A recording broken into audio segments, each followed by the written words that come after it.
오늘은 요한계시록 우리 20장 7절에서 15절의 말씀을 가지고 첫째 부활과 둘째 사망, 이런 제목으로 함께 하나님 말씀을 상고하려고 합니다. 우리가 믿는 하나님은 창조주 하나님이십니다.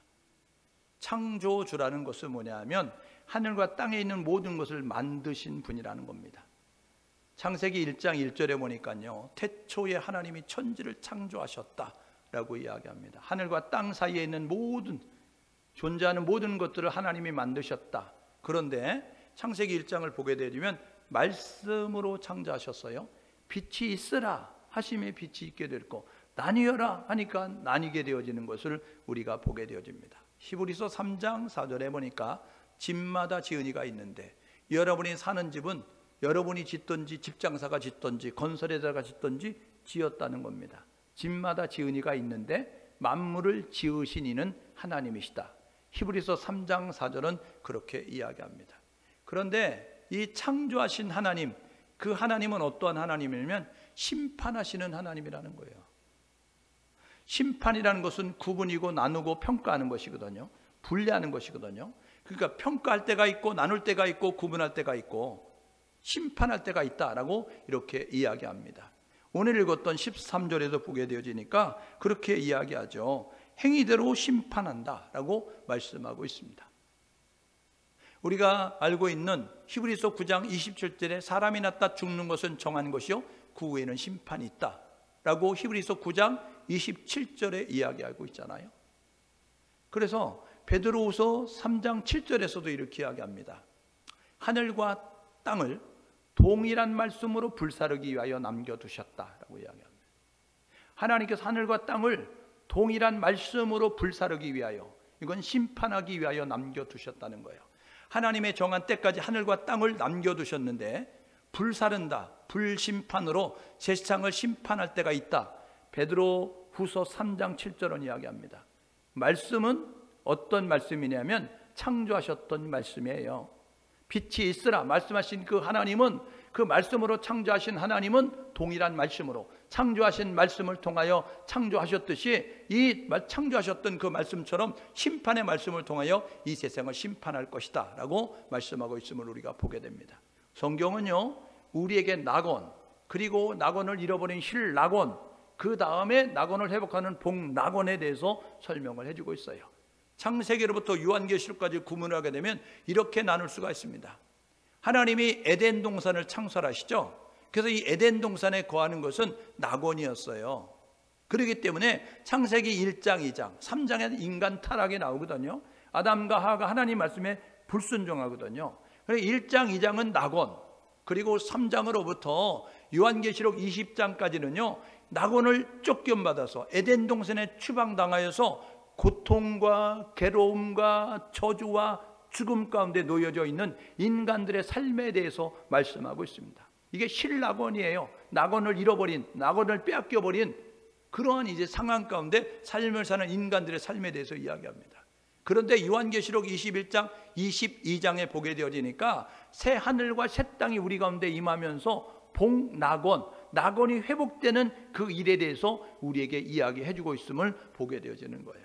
그러니까 성경은요, 낙원의 삶에서 살 수 있음에도 불구하고 이제 우리가 범죄함으로, 다음 주일날은 창세기에 말씀드리는데 이제 이 낙원에서의 삶을 우리가 스스로 거절하고 축복을 걷어참으로 말미암아 쫓김을 당하여서 내쫓김을 받아서 두루드는 화영검으로 근접하지 못하도록 하나님이 막으심으로 말미암아 저주 가운데 고통 가운데 결국은 너는 흙에서 왔으니 흙으로 돌아가라 이야기하면서 하나님의 그러한 심판으로 죽음을 맞이하는 존재로 이제 실낙원의 상태로 삶을 살아가는 겁니다. 그 인생의 연수가 70이나 80이라도 그 연수의 자랑은 수고와 슬픔뿐이다라고 이야기하는 거예요.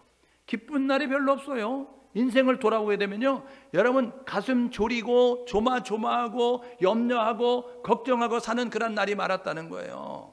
그러니까요, 시편 기자가 인생의 연수가 70, 강건하면 80이라도 그 연수의 자랑은 수고와 슬픔뿐이다라고 이야기하는 거예요. 그러니까 자랑하고 기쁜 날이 별로 없는 거예요. 그날은 손꼽아요.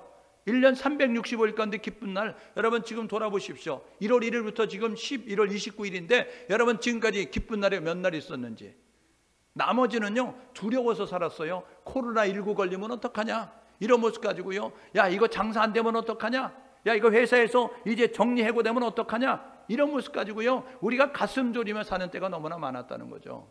신라군의 삶을 살아요. 그런데 그런 가운데서도 이 낙원이 회복되는 그 일에 하나님의 아름다운 역사를 경험할 수 있는 그러한 이제 그 복락원에 들어갈 수 있는 그러한 길을 하나님이 마련하고 있다는 것입니다. 오늘은 저와 여러분 모두가 이 말씀을 통하여서 첫째 부활과 둘째 사망이라는 말씀을 가지고 우리가 하나님이 준비하신 이 복락원의 삶을 누릴 수 있는 그러한 성도로 세워질 수 있기를 주님의 이름으로 축복합니다.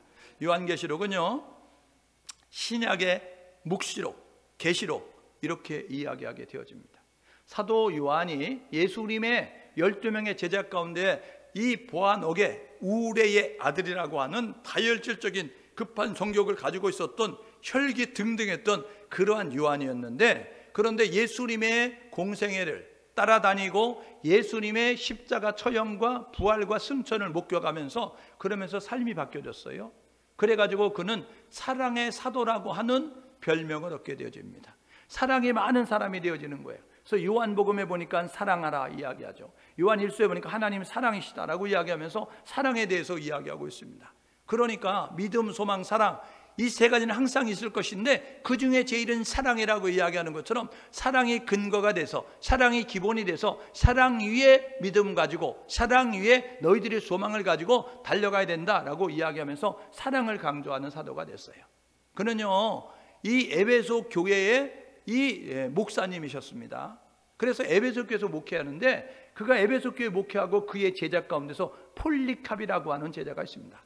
이 폴리캅이라고 하는 제자, 그 제자는요 이 에베소 교회 나중에 감독이 되는데 그는요 이제 86세가 됐을 때 로마 황제가 잡아가지고 이야기한다고, 예수 한 번만 부인하면 살려줄게.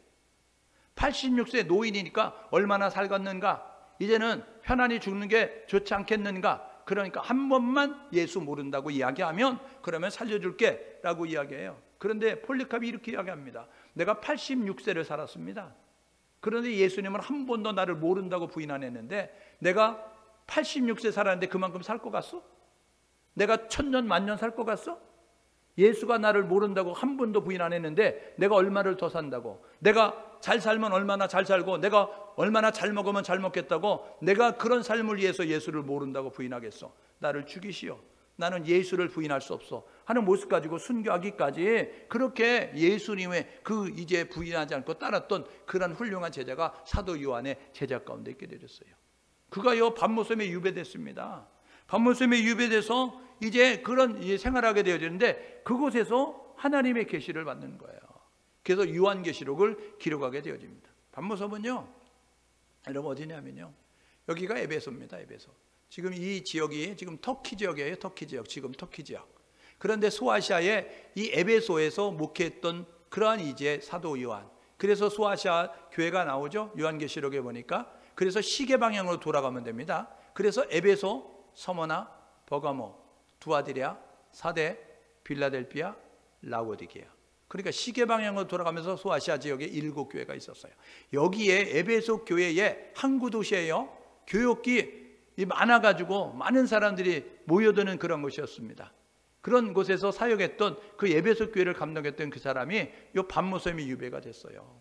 여기 유배되어 있을 때 이 계시록을 받게 되는 것입니다. 여기가 예루살렘이에요. 예루살렘, 초대교회가 있었던 예루살렘. 여기가 이제 사도행전 13장에 나오는 수리아 안디옥, 여기서 이제 선교사 바울과 바나바를 파송하죠. 그래서 첫 번째 선교를 떠날 때 배를 타고 가요. 여기가 구브로 섬입니다. 이게 바나바가 고향이에요. 바나바의 첫성. 그래서 이렇게 돌아서 이게 이렇게 돌아가는 게 이제 바울의 1차 전도. 2차 전도는 여기서 육로를 타고 이렇게 가는 게 2차 전도. 3차 전도 역시 마찬가지로 이렇게. 2차 전도 때 바울과 바나바는 마가 동행 문제 때문에 나눠져서 바울은 육로로, 그리고 바나바는 마가 데리고 구브로로, 그래가지고 2차 전도하는 거예요. 그리고 여러분 여기는 그레데 섬입니다. 디도서 할 때 말씀드렸죠. 디도가 그레데 섬에서 이 바울이 2차 이제 1차 감옥에 갇혔다 석방됐을 때 서바나 쪽으로, 스페인 쪽으로 가서 복음 전하고 배를 타고 올 때 이 그레데 섬을 거쳐요. 근데 여기에 이제 교회가 있음에 이 디도를 여기다 남겨둬서 이곳에서 목회합니다. 목회하는 디도에게 쓴 편지가 이제 디도서인데 그런 모습을 가지고 이야기하고 있어요. 그러니까 보십시오. 오늘 이 요한계시록을 요한이 기록했는데 종말에 대해서 이야기하고 있습니다. 종말은 뭐냐면 끝이 있다는 겁니다. 여러분, 종말에는 두 종류의 종말이 있어요. 첫 번째 종말은 개인적인 종말, 두 번째 종말은 우주적인 종말입니다. 개인적인 종말은 뭐냐면 죽음이에요. 육신적 죽음입니다. 우주적 종말은 뭐냐면 예수님이 이 땅에 오시면서 역사가 끝나는 겁니다. 세상의 역사가 끝나고 영원한 하나님의 나라가 임하는 그러한 우주적 종말이 있다는 것입니다. 순서가 어디는 먼저인지 우리는 몰라요. 개인적인 종말이 먼저일지 우주적인 종말이 먼저일지는 우리는 모릅니다. 그러나 분명한 것은 종말이 있다는 사실을 잊지 말아야 된다는 거예요. 그래서 이 요한계시록은요, 종말에 대해서 이야기하고 있습니다. 이 종말을 이제 기록하고 있는 요한계시록을 읽게 되면 종말이 있구나를 알게 되어지고 종말에는 이런 일들이 있게 되어지구나, 그리고 마지막에는 하나님이 이렇게 분리하시고 나누시고 심판하시는 것을 알게 되어지는 거예요. 그래서 사단은요, 이 요한계시록을 읽지 못하도록 방해합니다. 막아요. 이단들이 이것을 먼저 점령함으로 말미암아 건강한 교회는 요한계시록을 다루지 않아요. 왜요? 이게 앞으로 되어질 일입니다. 그러니까 이걸 잘 해석하지 않으면 곡해하게 되면 오류가 되어지니까, 그러니까 이런 것들을 안 다루려고 해요. 그래서 사단은 두렵게 만들고 읽지 못하도록 만듭니다. 목적이 있어요. 왜 그러냐면 읽으면 주님의 재림이 있다는 사실을 기억해서 재림에 참여할 준비를 하니까 주님의 재림에 참여하지 못하도록 하기 위해서. 두 번째는 뭐냐면요, 이 재림이 준비가 되어지면, 이 종말을 준비하게 되어지면 영원한 생명의 자리에 들어가니까 영생을 얻지 못하도록 사단은 방해하는 것입니다. 그런데 하나님은 요한계시록을 기록해서 이 뭐라고 이야기하느냐면 읽고 잘 준비하라는 거예요. 요한계시록을 읽고 잘 준비하라는 거예요. 왜요? 마지막이 가까웠기 때문에 그렇다는 겁니다. 여러분, 구약의 계시록은 다니엘서예요. 다니엘은요, 포로로 끌려가 가지고요, 그 바벨론이라고 하는 나라에 포로로 끌려갔는데 70년 만에 나라가 멸망하죠.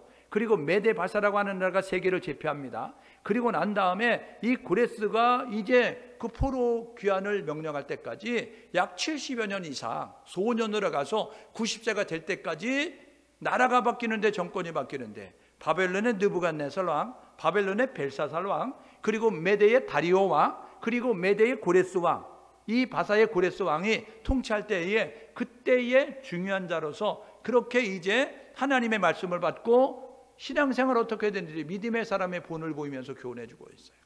다니엘서는 12장으로 이루어졌는데 1장에서 6장까지는 역사적 사건입니다. 다니엘이 포로로 끌려갔던 바벨론 나라에서 어떤 역사가 있었는지, 어떤 일들이 벌어졌는지, 그때의 믿음의 사람들은 어떻게 했는지를 이야기하는 것이 1장에서 6장까지 내용이에요. 역사적 사건을 가지고 교훈합니다. 그러면서 다니엘서 7장에서 12장의 내용은요, 6장은요 앞으로 되어질 일들에 대해서 이야기합니다. 내 짐승을 이야기하고요, 수양과 수염소를 이야기하고요, 그 다음에 71회를 이야기하면서 장차 되어질 일들에 대해서 이야기합니다. 바벨론의 포로로 끌려갔는데, 그 다음에 나라는 메데바사라고 하는 나라, 수양과 수염소, 뿔이 2개인데 하나는 길고 작으면서 그런 모습 가지고 나오게 될 거야. 그 다음에 나라는 그 다니엘서 2장에 나오는 그런 것을 통하여서 금신상, 다니엘서 4장에 나온 7장에 나오는 내 짐승을 통해서 이야기하는 것이 뭐냐면, 그 다음에는 헬라 제국 그리스라고 하는 나라가 나올 거야. 그 다음에는 철로 무장한 그러한 철기 문화가 있는 로마 제국이 나올 거야. 이야기하면서 앞으로 되어질 일들에 대해서 이야기하고 있습니다. 71회를 통하여서 490년으로 풀어서 이제 예수님이 이 땅 가운데 오시면서 재림 때까지 마지막 때 되어질 일들. 그래서 다니엘서 9장 27절에 보니까 멸망에 가정한 것이 거룩한 것에 선 것을 보거든 이야기하는데, 이것이 뭐냐면 적그리스도입니다. 마지막 때 하나님의 성전에 올라가 가지고 세계를 통치하는 그러한 이제 사람으로서 그렇게 올라서 가지고 내가 하나님이라고 이야기하는, 그래서 전 3년반 후 3년반을 통하여서 마지막 때 7년 대환날로 이야기하는 그런 모습으로 이야기하고 있는 것이 다니엘서의 그러한 이제 후반부 이야기예요. 그런데요, 이 신약은요, 이제 그 신약의 계시록으로 장차 될 일을 이야기합니다. 그래서 다니엘서 12장 4절에, 다니엘서 12장 9절에 뭐라고 이야기하느냐면, 마지막 때까지 이 기록된 책을 임봉하라, 봉함하라 이야기하는 거예요. 왜요? 다니엘 때는요, 아직 하나님의 심판의 때가 멀리 남았기 때문에 이걸 펴서 읽어도 모른다는 거예요. 그래서 봉함하라, 임봉하라 이렇게 이야기하는 거예요. 그런데 요한계시록 22장 10절에 보니까요, 이 예언의 말씀을, 임봉을 떼서 읽고 회람해서 돌려 읽어라 라고 이야기하는 거예요. 왜 그러냐면요, 마지막이 가까웠기 때문에 그렇다는 거예요. 그래서 우리는 이 계시록을 읽고 이 계시록에 기록된 말씀을 통하여서 마지막 때 어떤 일이 벌어지는가를 우리가 알고 살기 위해서 노력하는 모습을 가져야 됩니다. 요한계시록은요 22장으로 이루어져 있습니다. 사도 요한이 기록을 했는데 반모섬에서 22장으로 기록된 요한계시록은요 이렇게 이야기합니다. 1장 19절에 내가 본 것과 현재 있는 일과 장차 될 일에 대해서 기록하라 라고 이야기하는 거예요. 내가 본 것은 뭐냐면요, 예수님의 제자로 예수님의 공생에 3년 반 동안 따라다녔습니다. 예수님은 신이신데 인간의 몸을 입고 이 땅 가운데 오셨죠. 태초에 말씀에 계셨는데 그 말씀이 하나님과 함께 하셨어요. 그런데 그 말씀이 육신이 돼 우리 가운데 오셨어요. 이게 요한복음 1장 1절, 요한복음 1장 14절이에요. 그러니까 말씀이 육신이 돼 우리 가운데 오셨는데 은혜와 진리가 충만한 그분이 이제 이 땅 가운데 오셔서 이제 제자들을 부르시고 12명의 제자를 데리고 3년 반 동안 갈릴리 호수 주변에서 사역하시다가 절기를 맞이하면 예루살렘으로 내려오셨다가 그 다음에 절기가 끝나면 갈릴리로 올라가셔서 그 주변 지역 다니면서 가나에 가고 두로에 가고 시돈에 가고 가버나움에 가고 그런 모습을 가지고 복음을 전하시면서 3년 반 동안 사역하셨어요. 천국 복음 전파하셨죠. 회개하라 천국에 가까웠느니라 이야기하면서 예수님 말씀 전하셨어요. 전도하셨다고요. 그 다음에 그가 한 일은 진리를 가르치셨습니다. 여러분, 인간은 어떻게 살아야 되는가, 인간은 어떻게 사는 것이 인간난 도리인가, 진리를 가르치셨다고요. 세 번째가 뭐냐면 병든 자를 고치시고, 그리고 악한 영에 사로잡혀서, 귀신의 영에 사로잡혀서 괴로움 가운데 있는 사람들을 해방과 자유를 경험할 수 있도록 치유 사역을 감당하셨어요. 3년 반 동안 따라다니면서 예수님이 행하는 기적을 봤습니다. 불치병에 걸린 사람이 고침을 받아요. 난치병에 걸린 사람이 고침을 받아요. 그리고 죽은 자가 살아나게 되어지는 거예요. 그리고 회심할 것 같지 않은 사람들이 회심해서 변화돼서 새 사람이 되는 것을 보게 되어집니다. 내가 본 것, 예수님의 공생애 동안 따라다니면서 사도 요한, 너가 본 일 있지? 과거에 경험한 일 있지? 기록해. 그거 전달해 라고 이야기하는 거예요. 마치 여러분 그 여호수아서에 보게 되어지면 요단강을 건너게 됐을 때 하나님 말씀하죠. 요단 강바닥에 있는 돌 메고 나와. 그리고 요단 강바닥에다 너희들 육지에 있는 돌 메다가 거기다가 12돌 쌓라고 이야기해요. 요단 강바닥에 12돌 쌓고 너희들이 요단을 건너서 첫 번째 수경지 길갈에 가게 되면 그 강바닥에 있는 돌 지파의 대표들이 12개 메고 나왔으니까 그거 쌓아놔라고 이야기하는. 시간이 흐른 다음, 그래서 여호수아서 4장에 보게 되면 뭐라고 이야기합니까? 시간이 흐른 다음 제자들이, 후손들이, 자식들이 아버지 이거 뭐예요? 할아버지 이거 뭐예요? 라고 이야기하면 그거 우기 때 강을 도저할 수 없는 그런 때였는데 하나님이 마른 땅으로 건너게 하셔서 기념하라고, 후손들에게 교육하라고, 신앙 교육하라고, 살아계신 하나님, 전능하신 하나님 잊지 말도록 가르치라고 하셔서 탑을 쌓아놓은 거야 라고 이야기하잖아요. 여러분 사무엘상 6장에 보게 되면요, 미스바와 신 사이에 여러분 사무엘을 통해서 기념도를 세웁니다. 그리고요 그 이름을 에벤에셀이라고 불렀어요. 이게 뭐냐면요, 하나님이 여기까지 도우셨다라는 거예요. 왜요? 잊지 말라는 겁니다. 하나님이 베푸신 은혜, 하나님이 베푸신 기적을 잊지 말라는 거예요. 그래서 이제 내가 본 것, 1장 19절에 나오는 내가 본 것은 뭐냐면, 요한 과거에 예수님 제자로서 살 때에 너 경험했던 거 있지? 그거 기록해. 2장 3장은요 소아시아 지역에 에베소, 서머나, 버가모, 두아드랴, 사대, 빌라델피아, 라우디게아 7교회 있지?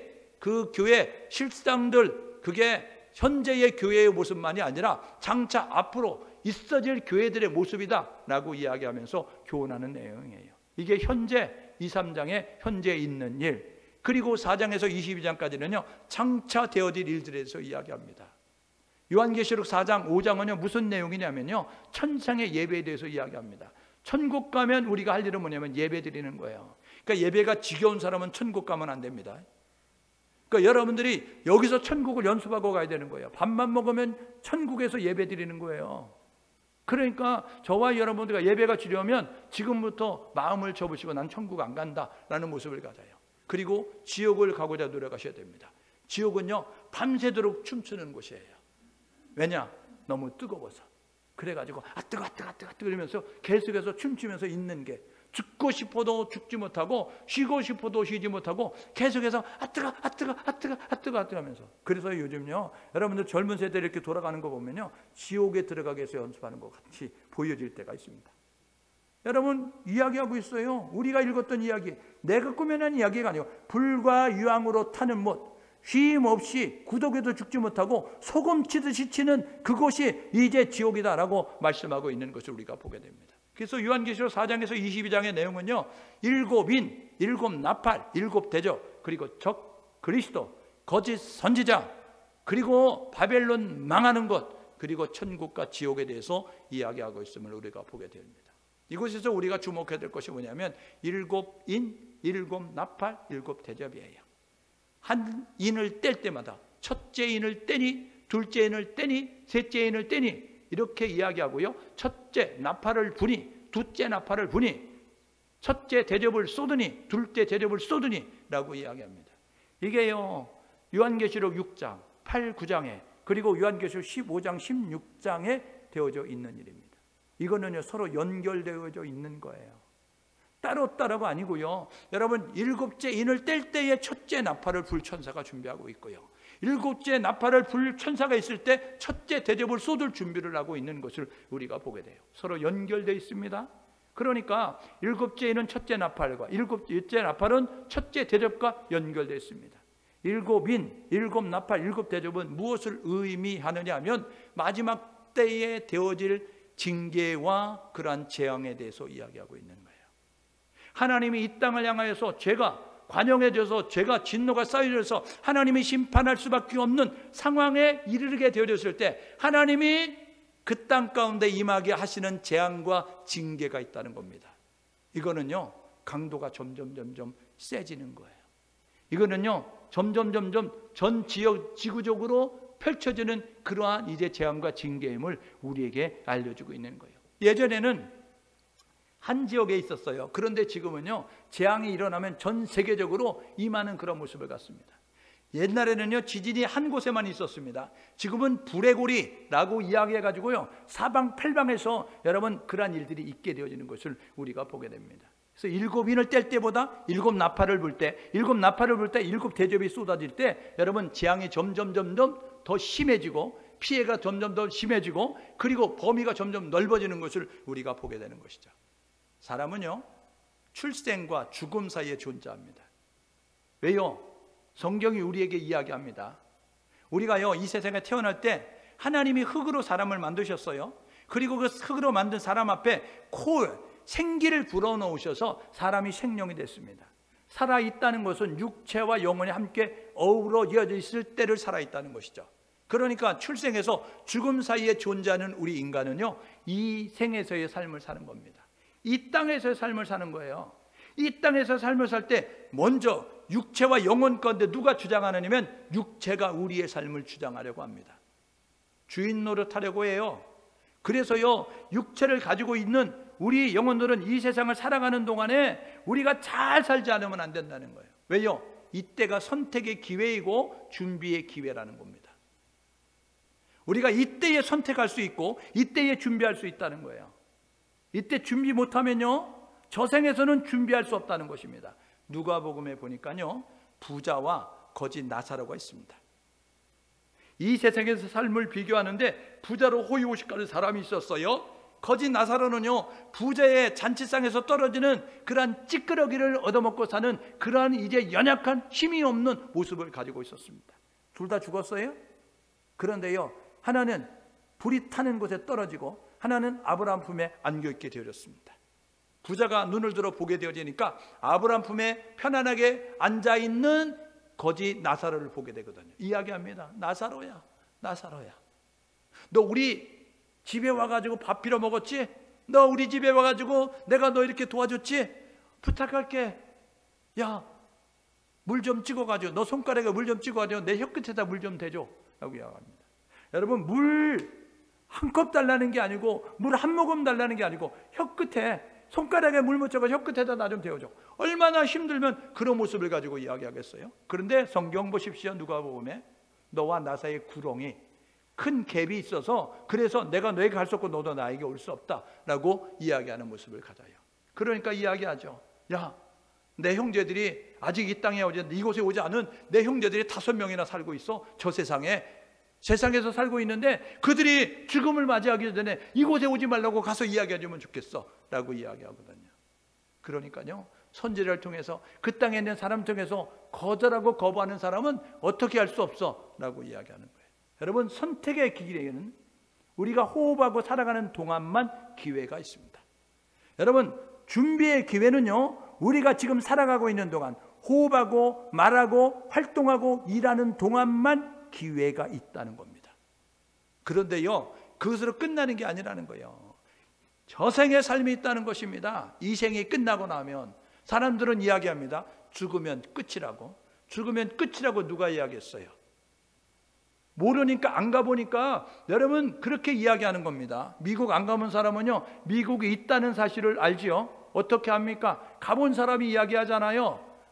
그것을 촬영해서 보여주니까 있다고 이야기하잖아요. 여러분, 천국과 지옥 안 가봤으니까 천국과 지옥 없는 것처럼 생각해줘. 내가 안 가봤다고 없는 게 아닙니다. 여러분, 공기를 봤어요?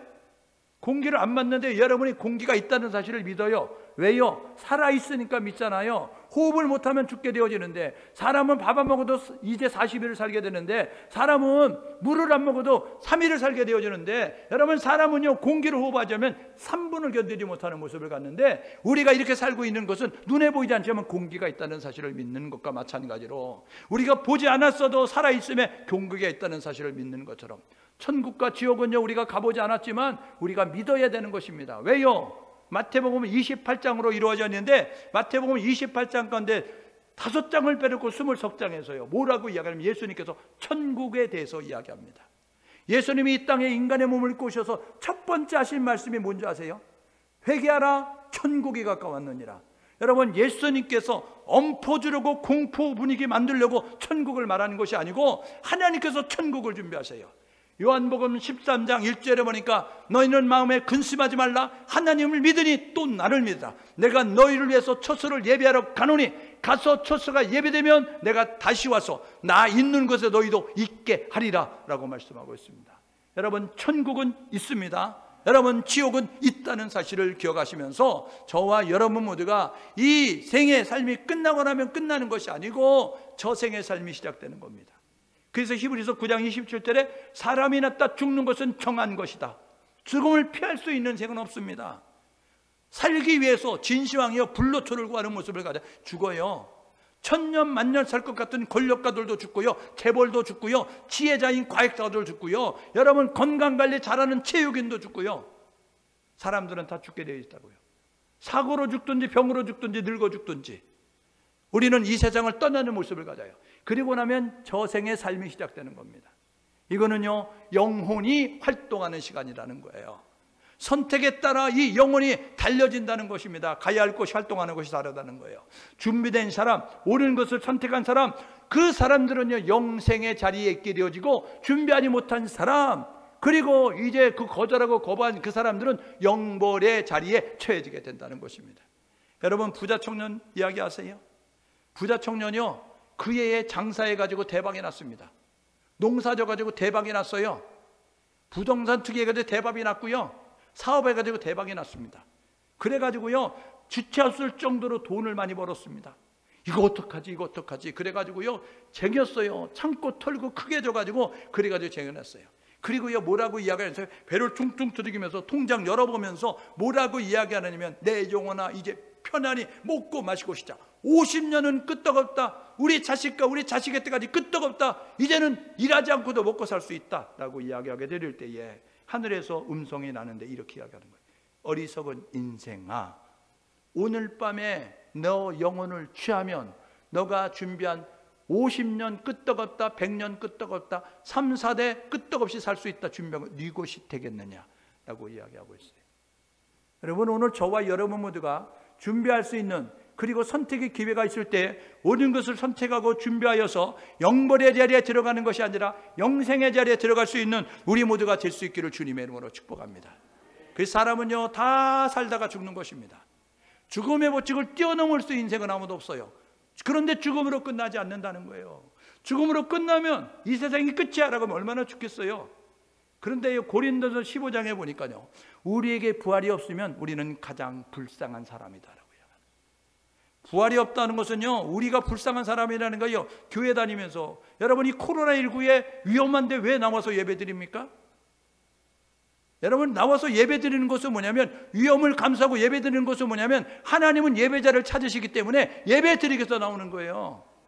목숨 걸고 나오는 거라고요. 그래서요, 이 죽음으로 끝난다고 하면 우린 가장 불쌍한 사람입니다. 위험을 감수하고 나와서 예배 드리고 있으니까 바보처럼, 멍청이처럼 왜 위험한데 거기 가서 예배드려 이야기하는데, 여러분, 세상이 보지 못하는 것을 보기 때문에, 세상에 추구하는 것을 추구하기 때문에 지금 나와서 예배드리고 있는 거예요. 죽음으로 끝나는 것이 아니라는 사실을 알기 때문에 그렇다는 것입니다. 여러분, 삶에는 두 종류의 삶이 있고요, 죽음에는 두 종류의 삶이 있고요, 부활에는 두 종류의 부활이 있습니다. 여러분, 삶에는요, 이생의 삶이 있습니다. 육신이 주관하는, 호흡하고 살아가는 동안의 육신의 삶이 있고요, 여러분, 육신의 장막을 벗는 첫째 사망, 첫째 사망, 육신의 죽음을 끝나게 되면 저생의 삶, 영혼의 삶이 있게 되어진다는 것입니다. 그래서 오늘 읽었던 말씀에 보게 되어지니까요, 둘째 사망, 15절은 이야기하잖아요. 생명책에 기록되지 않는 둘째 사망에 들어간다라고요. 그럼 둘째 사망, 첫째 사망이었는데 둘째 사망이 있어요? 아니에요. 그냥 사망이라고 이야기하겠죠. 그런데 둘째 사망이 있다는 것은 뭐냐면 첫째 사망이 있다는 것입니다. 이게 히브리서 9장 27절에 사람이 낳다 죽는 것은 정한 것이요 라고 이야기하잖아요. 사람이 낳다 죽는 것, 육신적인 죽음이에요. 육신의 장막을 벗는, 그래서 사람이 죽는 것을 우리는 이렇게 표현합니다. 돌아가셨다 라고 이야기하거든요. 육체와 영혼이 함께 어우러져 있는데, 이거를 살아있다고 이야기하는데 육체와 영혼이 분리가 되는 것을, 육체와 영혼이 떨어지는 것을 돌아가셨다라고 이야기합니다. 창세기에 하나님이 말씀하시거든요. 너는 흙이니 흙으로 돌아갈지니라. 여러분, 육신이 흙에 왔었기 때문에 흙으로 돌아가는 시간이 있다는 거예요. 그런데요, 이 첫째 육신적인 죽음이 있고 둘째 영적인 죽음이 있습니다. 그런데요, 성경에 보니까 오늘 읽었던 5절 이제 6절 읽지 않았던 그 말씀에 보게 되니까 첫째 부활 이렇게 이야기하고 있습니다. 그래서 6절은 이야기합니다. 첫째 부활에 참여하는 자는 복이 있다라고 이야기합니다. 여러분, 첫째 부활이 있고 둘째 부활이 있습니다. 여러분, 요한복음에 보게 되어지니까 선한 일을 행한 자는 생명의 부활로, 악한 일을 행한 자는 심판의 부활로 이렇게 이야기하고 있습니다. 여러분, 의인의 부활이 있고 악인의 부활이 있습니다. 의인의 부활은 첫째 부활이고 악인의 부활은 둘째 부활인 것입니다. 오늘 저와 여러분 모두가 오늘 읽었던 13절에 봐요. 바다가 그 가운데 죽은 자들을 내주고 사망도 음부도 그 가운데 죽은 자들을 내주매 라고 이야기합니다. 그래서요, 우리는 이렇게 말하는 거예요. 생일이 2개이면 1번 죽고 생일이 1개이면 2번 죽는다. 여러분, 생일이 2개 있기를 주님의 이름으로 축복합니다. 여러분, 몇 년, 몇 월, 며칠생, 여러분들이 주민등록상에 나오죠? 몇 년, 몇 월, 며칠생. 내가 몇 년도에 출생했고 몇 월 달 며칠에 출생했다. 육신적인 생일을 갖고 있습니다. 그런데 이 생일이 이것만 있게 되어지면요, 여러분 2번 죽습니다. 육신적인 죽음과 영벌에 처해지는 둘째 사망, 불과 유황에 타는 지옥불에 떨어지는 그 사망에 처해질 수밖에 없다는 거예요. 그런데 여러분들이 육신적인 생일만이 아니라 영적 생일을 갖게 되면 생일이 2개이면 1번 죽는다는 거예요. 육신적인 죽음은 피할 수 있는 생은 아무도 없어요. 다 죽어요. 그런데 두 번째, 불과 유황으로 타는 지옥불에는 안 들어가는 그러한 삶을 누리게 된다라고 이야기하고 있습니다. 왜요? 두 번째 영적인 생일은 뭐냐면요, 내가 죄인임이 깨달아진 날입니다. 사도 바울이 예수를 만나고 난 다음에 나는 죄인 가운데 계수, 나는 포행자, 핍박자, 회방자였어, 나는 가장 악한 놈이었어, 이렇게 이야기하는 거예요. 예수님을 만났던, 밤새도록 고기 잡다 수집했던 베드로가요, 예수님을 만난 다음에 주여 나를 떠나소서, 나는 죄인이었소이다. 여러분, 이사야 선지자가요 기도하다가 그 환상을 보면서 이사야서 6장에 보게 되니까 나는 부정하다 화로다 나여 망하게 되었도다 라고 이야기하면서 기도하다가 환상을 보면서 자신의 부정함을 봅니다. 그래서요 하나님께서 이야기하죠. 빈수를 갖다 그 입에 대면서 정하여졌도다 라고 이야기하는 거죠. 그러면서 내가 누구를 보내면 누가 나를 위해서 갈고, 이사야서 6장 8절에 내가 여기 있습니다, 나를 보내소서. 여러분, 자신만 위해서 살던 그런 모습에서 이제는 주를 위하여, 예수를 위하여, 복음을 위하여, 교회를 위하여 사는 그런 모습으로 바뀌어지는 가치관의 변화, 인식의 변화, 삶의 변화가 이루어지는 놀라운 역사가 있게 되었다는 것입니다. 이게 두 개의 생애를 갖는 자가 일어나는 그런 현상을 우리에게 이야기해 주는 거죠. 여러분, 오늘 본문에 보니까 부활 이야기합니다. 부활은요, 자다가 일어난 걸 부활하다고 이야기하잖아요.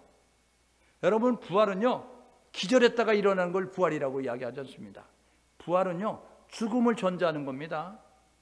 죽었다가 일어나야 부활했다고 이야기하는 것이지, 자다가 부시시 일어나는 걸 부활했다고 이야기하거나 잠깐 정신이 잃어가지고 기절했다 일어나는 걸 부활이라고 이야기하지 않아요.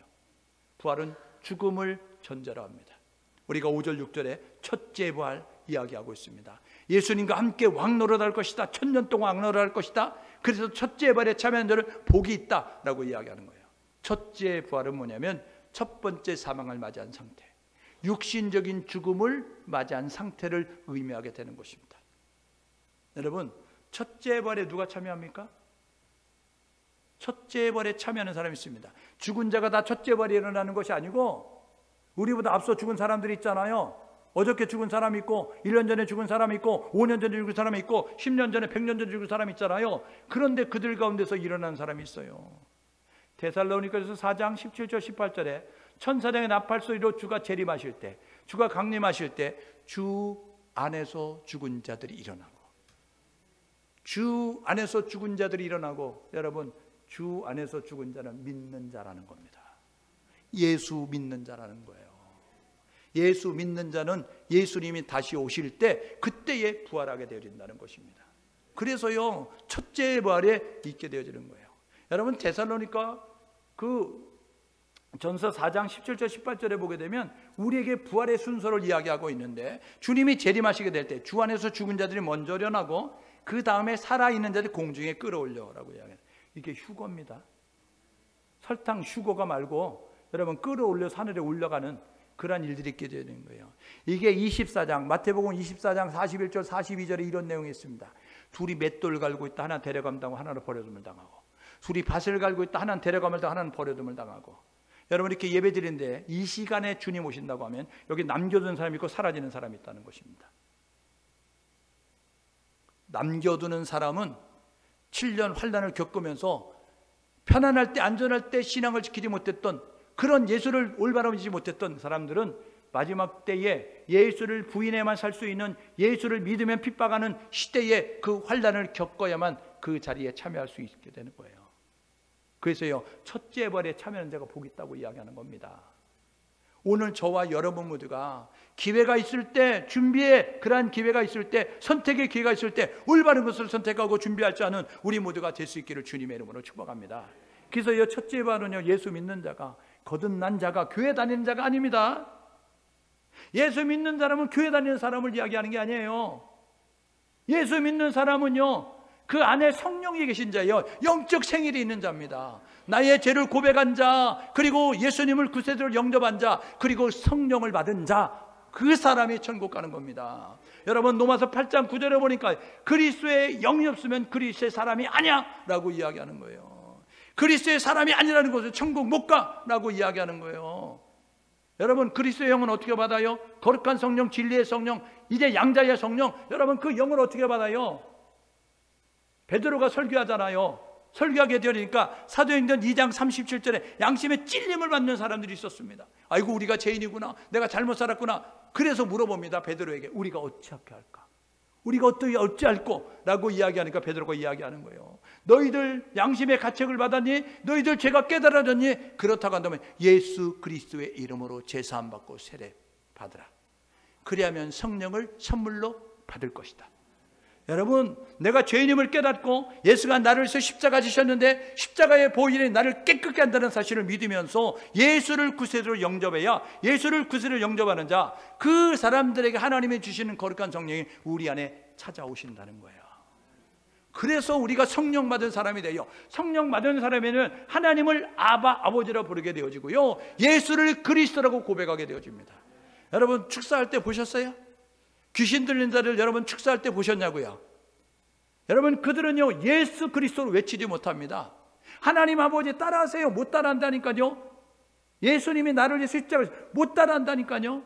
예수의 이름도 부르지 못하는 모습을 가져요. 왜요? 예수의 이름이 귀신을 결박한 능력이 있기 때문에 그래요. 여러분, 마가복음 16장 17절에 이야기하죠. 믿는 자들의 이런 표적이 따르리니, 믿는 사람들에게 따라오는 표적이 있어요. 내가 인정하든 인정한 자들 5가지 표적이 나오는데 첫 번째가 뭐냐면 귀신을 쫓아내며. 여러분, 우리에게는 예수의 이름에 사용권이 있고 예수 이름으로 선포권이 있고 예수 이름으로 명령권이 있어요. 예수 이름을 명령하면 귀신이 쭉 가는 거예요. 귀신이 떠나가는 겁니다. 세상의 사람은 귀신 무서워서 국도하고 제사도 드리는 모습을 갖지만요, 우리는요 예수가 믿는 사람들이기 때문에 여러분 귀신이 무섭지 않은 거예요. 그런데요 여러분, 우리가요 귀신을 놀라면 되겠어요? 놀라지 말고 저와 여러분 모두가 그 귀신에 눌려 매여서 두려워하고 무서워하는 사람들, 안심해 그런 모습 가지고, 여러분 믿지 않는 사람들을 부정 못 뛰는 거 아시죠? 부정 마음대로 못 뛰어요. 이사 가가지고요 여러분 뭐 아무 데나 못 치는 거 아시죠?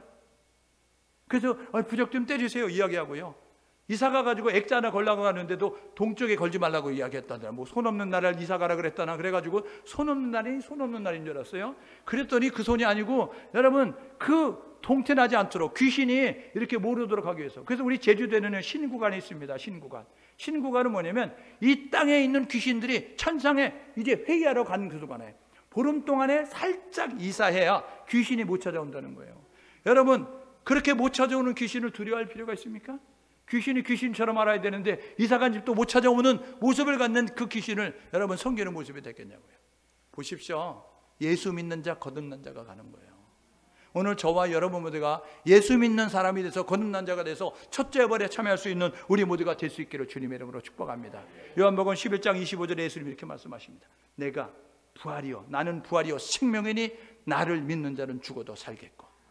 여러분, 부활과 생명 되신 예수 그리스도는 믿는 자는 살아난다고 말씀하셨으니까 저와 여러분들과 예수 믿음으로 거듭남으로 성령 받은 자가 되어져서 저와 여러분들과 이 예수 첫째 부활에, 주님 다시 오실 때 첫째 부활에 참여하는 우리 모두 될 수 있기를 주님의 이름으로 축복합니다. 그럼 왜 첫째 부활이 허락될까? 예수 믿는 사람의 첫째 부활을 주어질까? 그것은 뭐냐면 예수 믿기 때문에 손해보고, 예수 믿기 때문에 희생하고, 예수 믿기 때문에 헌신했던 것을 보상하게 해서 주시는 거예요. 하나님의 상급으로 주시는 겁니다. 예수 믿는데 헌신하지 않고, 예수 믿는데 희생하지 않고, 교회 다니는데 손해보지 않는 모습을 가진 사람들은요 여러분 첫째 부활에 참여할 수 없다는 거예요. 그래서 마가복음 여러분 10장 30절인가 말씀에 있죠. 뭐라고 이야기합니까? 예수와 복음을 위해 핍박을 받는 자는 현세의 복을 받, 100배의 축복을 받을 뿐 아니라 내세에도 복을 받게 되어진다라고 이야기하는 거예요. 영생의 복을 받는 그런 모습을 갖게 되거든요. 오늘 저와 여러분 모두가 예수 위하여, 복음 위하여, 하나님 위하여, 교회 위하여 희생과 헌신할 수 있는 모습을 가지고 살아가는 우리 모두가 될 수 있기를 주님의 이름으로 축복합니다. 그래서 6절에 이야기하는 거예요. 첫째 부활에 참여하는 자가 복이 있다. 여러분, 복 있는 자가 될 수 있기를 주님의 이름으로 축복합니다. 두 번째, 둘째 사망이 있잖아요. 오늘 15절에 이야기하잖아요. 둘째 사망, 이거는 뭐냐면 영원한 죽음이라는 거예요. 여러분, 육체는요 끼켜야 100년 보장하는데 우리의 영혼은 영원한 시간을 주관하게 되는 겁니다. 그러니까 여러분이 선택하는 거예요. 오늘 선택해야 되는 거예요. 어떤 것을 선택할까? 100년을 선택할까? 영원한 시간을 선택할까? 여러분, 육체를 선택할까? 영혼을 선택할까? 결정하고 선택하는 것입니다. 여러분, 고린도후서 4장 16절 17절에 이렇게 이야기하고 있습니다. 우리의 겉사람은 속피하지만 우리의 속은 날로 새롭도다. 보이는 것은 잠깐이고 보이지 않는 것은 영원한데 많은 사람들이 보이는 것에 집착한다는 거예요. 보이지 않는 영원한 세계를 준비할 줄 아는 지혜로운 사람들이 될 수 있기를 주님의 이름으로 축복합니다. 100년 동안 여러분 잘 먹고 잘 입고 잘 살기 위해서 노력하지 마시고 영원한 시간을 위해서 준비할 줄 아는 지혜로운 사람이 되어야 되는 거래요. 그래서 둘째 사망에 참여하는 사람이, 누가 둘째 사망에 들어갑니까? 여러분, 요한계시록 21장 8절에 봐봐요. 20장 여러분 펴놨으니까 그 다음에 21장이에요. 요한계시록 21장 8절에 보십시오. 거기에 보게 되면 이렇게 이야기합니다. 두려워하는 자들과 믿지 않은 자들과 흉악한 자들과 거짓말하는 자들과 음행하는 자들과 그리고 우상 숭배하는 자들과, 여러분 믿지 아니하는 자들, 불신자가 간다는 겁니다. 둘째 사망. 그래서 오늘 15절에 이야기하죠. 생명책에 기록되지 않는 자 불못에, 둘째 사망에 던져진다. 유황으로 불로 태워지는 그 둘째 사망에 들어간다. 영원한 영벌 가운데, 고통 가운데 있는 그 자리에 들어가게 된다라고 이야기하는 거예요. 여러분, 우리가 보게 되어지면 마가복음 16장 16절에 이야기합니다. 마가복음 16장 15절에 이야기하거든요. 뭐라고 이야기하냐면 너희는 온 천하에 다니며 만민에게 복음 전파하라 라고 이야기하는 거예요. 사방팔방으로 다니면서 때려렸든지 묻었든지 만나는 모든 사람에 예수 증거하라는 거예요. 왜요? 누구든지 주의 이름 부르면 구원받아요. 예수를 믿어야 구원받아요. 근데 예수를 전달해 주지 않으면, 예수를 어려울 때 안 부르니까 어려울 때 예수를 부를 수 있도록 너희들이 전달해 줘라, 너희들이 소개해 줘라, 너희들이 알려줘라 라고 이야기하는 거예요. 그래서 마가복음 16장 15절에 너희는 온 천하에 만민에게 복음 전파해. 그래서 16절에 듣고 믿는 자는 구원을 얻을 것이고, 예수 불러야 돼, 예수 믿어야 돼 라고 해서 그것을 따라가는 사람은 구원을 받게 될 것이고, 믿지 아니하는 자는, 거절하는 사람은 정죄받으리니 라고 이야기하는 것이 지옥 간다는 겁니다. 여러분, 왜 둘째 사망이 믿지 않는 자들에게 거듭나지 못한 사람에게 임하게 될까? 그것은요, 육신의 삶을 살아가는 동안, 이생의 삶을 살아가는 동안 그런 육체만을 위해서 살기 때문에 그렇다는 겁니다. 여러분의 삶을 돌아보십시오. 여러분은 육체를 위해서 살고 있습니까? 영혼을 위해서 살고 있습니까? 많은 사람들이 육체만을 위해서 사는 거예요. 잘 먹고 잘 입고 잘 살기 위해서 노력하는 모습을 가지고 있어요. 이거는요, 백년이라니까요. 유산 남겨놓고 가면 형제들끼리 싸우는 거 알죠? 자녀들끼리. 며느리 들어오고 사위 들어오면 더 가족관계가 복잡해져가지고 더 싸우는 거 아시죠? 여러분, 그 우리 신영박물관, 여러분 그 신영균 장로님 아세요? 옛날에 신영균 영화배우 있었잖아요. 그분이요, 돌아가면서요, 나는 죽으면서 성경책 하나 가지고 가겠다라고 얘기하면서 100억대 재산을요 다 사회에 환원하고 갔습니다. 기독교인이거든요. 여러분, 영화배우로서 신영박물관 저 위민 쪽에 가면 있잖아요. 그리고 많은 재산이 100억대래요. 100억대. 그 100억대를요 사회에 환원하고 갔습니다. 자식들이, 여러분, 없는 것이 아니고 자식들이 있음에도 불구하고 자식에 물려주지 아니하고, 그리고 그는 그 모든 것들을 사회에 환원하고 나는 성경책 한 권 내 관 속에 넣어다오 라는 모습 가지고요 이 세상의 삶을 마감하게 됐어요. 여러분이 긴가민가 하면 인터넷 쳐봐요. 핸드폰 가지고 있으니까 유튜브 들어가셔가지고 신영균 쳐보면 다 나오니까, 저와 여러분 모두가 인생은 한 번뿐인 인생인데 어떻게 살다 갈 것인가 여러분이 결정하는 겁니다. 그래서요, 둘째 사망이 믿지 않는 자들에게, 그리고 교회만 왔다 갔다 하는 거듭나지 못한 영적 생일이 없는 사람들에게 임하게 되는 거예요. 왜 그럴까? 육체만을 위해서 살았기 때문에 그래요. 육신만을 위해서 살았기 때문에 그렇다는 거예요. 먹는 것에 관심을 갖고, 입는 것에 관심을 갖고, 세상적인 관심을 갖고, 그렇게 살면 여러분 둘째 사망에 들어가는 것입니다. 보십시오. 육체만을 위해서 살아가면 둘째 사망에 들어가요.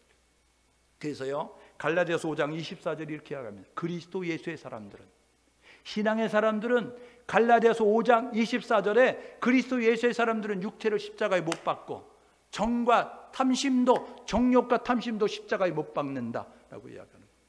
여러분, 육체의 욕심을 따르지 말고, 여러분 안에 몽실몽실 피어오르는 육신적인 욕심, 십자가에 못 박기 위해서 노력할 수 있는 우리 모두가 될 수 있기를 주님의 이름으로 축복합니다. 육신대로 살면 망하는 거예요. 영혼을 위해서 준비하며 사십시오. 하나님 나라를 위해서, 예수를 위하여, 복음을 위하여서, 교회를 위하여서 저와 여러분 모두가 희생하고 헌신하고 섬기고 충성하는 모습 가지고 살아가는 우리 모두가 되는 거예요. 나를 위해서는 충성하는데 교회를 위해서 충성하지 않잖아요. 나를 위해서는 헌신하는데 여러분 복음을 위해서 헌신하지 않잖아요. 땅을 위해서는 수고하는데 하나님 나라에서 수고하지 않는 모습 가지고 있잖아요. 여러분, 한 번뿐인 인생입니다. 우리 이렇게 결단하고 사십시다. 첫 번째는 뭐냐면 종말이 있다는 사실을 잊지 말라는 겁니다. 끝이 있다는 겁니다. 죽음이 있다는 거예요. 부인하고 싶지만 죽음의 시간은 다가온다는 거예요. 부인하고 싶지만 주님의 재림은 온다는 겁니다. 어떤 게 먼저인지는 몰라요. 내가 살아서 주님을 만날지 아니면 내가 먼저 죽고 나중에 주님이 오실지 분명한 것은 종말이 있다는 겁니다. 개인적인 종말도 있고 우주적인 종말도 있다는 겁니다. 여러분, 종말을 준비하고 계십니까? 종말을 아름답게 맞이할 준비를 하고 계시냐고요. 우리가 해야 될 일은 뭐냐면 주님 다시 오시는데 종말 가운데 좋은 종말을 맞이하는, 비참한 종말이 아니라 괴로운 가운데 고통당하는 영벌 가운데 처하는 것이 아니라, 여러분 우리가 읽었던 성경에 보게 되어지니까 그 21장 4절에 보게 되어지니까 우리가 들어갈 새하늘 새 땅에 있는 그 천국은 눈물을 그 땅에서 닦아주시며 사망이 없고 애통하는 것이 없고 곡하는 것이 없고 아픔이 없고 이별이 없고, 여러분 모든 것이 준비된 황금길로 되어져 있는 온갖 보석으로 치작되어져 있는 빛이 필요 없는 하나님이 계신 그곳, 영원한 예수 그리스도가 계신 그곳에 우리가 들어갈 수 있다는 사실을 겪었어서 저와 여러분 모두가 좋은 종말을 맞이하기 위해서 준비할 자는 지혜로운 자들이 될 수 있기를 주님의 이름으로 축복합니다. 세 번째로는요, 모두 다 주님의 재림에 참여해야 합니다. 주님 다시 오시는데, 주님 다시 오실 때 우리는 주님의 재림에 참여하는 자가 되는 거예요. 첫째 부활에 참여하든지 공중 혼인잔치에 휴거돼서 참여하든지 참여할 수 있는 우리 모두 될 수 있기를 주님의 이름으로 축복합니다.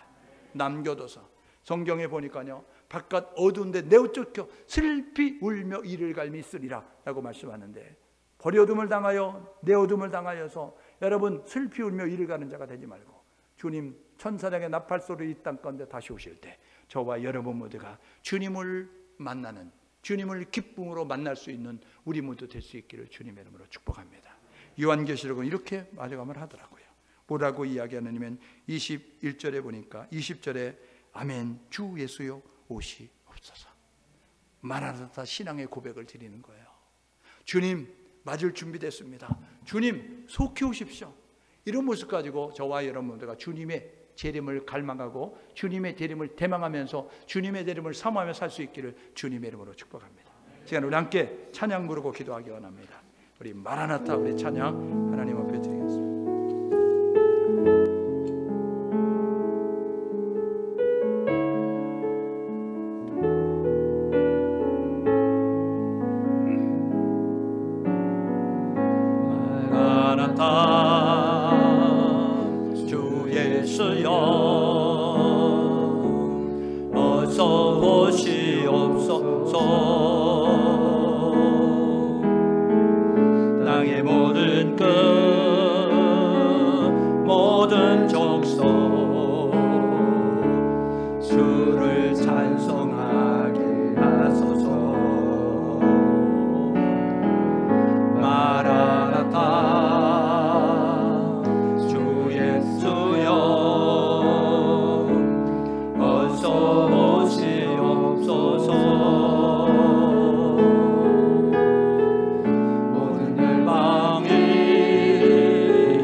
마라나타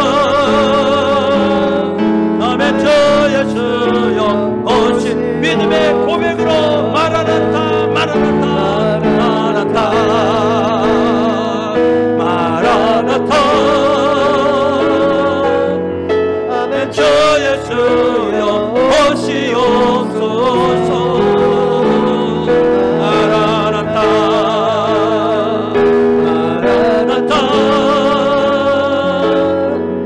아멘. 주 예수여 오시옵. 아멘. 주 예수여 오시옵소서. 아멘. 주 예수여 오시옵소서. 아멘. 주 예수여 오시옵소서. 그렇습니다. 마라나타 신앙으로 무장해서 재림을 준비하는 우리 모두가 될 수 있도록, 종말을 맞이하는 우리 모두가 될 수 있도록 하나님 인도하여 주옵소서. 죄만 이 세상은 내 집이 아닙니다. 영원한 천국 소망하며 힘있게 나아갈 수 있도록 주저하고 망설이지 말게 도와주시고, 머물러 서지 말게 도와주시고, 뒤돌아서지 않게 도와주시고, 주님 걸어가신 생명길 따라 걷게 도와주옵소서. 주여 한 번에 치고 마라나타 신앙 갖고